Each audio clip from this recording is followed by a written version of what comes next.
Kita awali Aceh hari ini, saudara seorang petani berinisial DG, warga Gampung Lala, Kecamatan Mila, Kabupaten Pidi, menyerahkan 2 butir granat manggis aktif kepada personel Polres Pidi. Berikut kita simak informasi selengkapnya.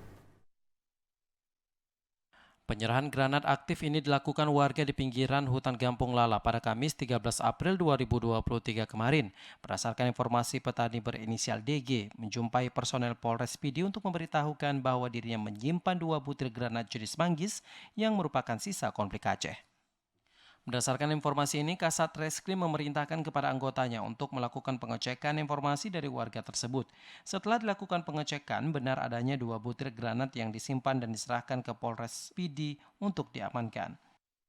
Jadi itu bukan penemuan, namun ada masyarakat yang menyerahkan secara sukarela ya granat yang peninggalan dari masa konflik terdahulu. Nah ini alhamdulillah masyarakat mau menyerahkan secara sukarela kepada kami 2 butir granat ini yang kemarin yang sudah kita lakukan serah terimanya, kemudian hari ini kita coba berkoordinasi dengan Satbrimob Polda Aceh untuk dilakukan pemusnahan.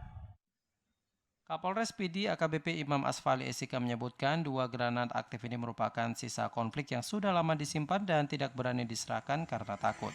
Namun karena takut meledak, akhirnya granat ini diserahkan ke Polres setempat. Kapolres Pidi mengajak semua masyarakat yang menyimpan barang-barang sisa konflik agar segera menyerahkan ke pihak yang berwajib. Dari Pidi, Hasbi TVRI melaporkan.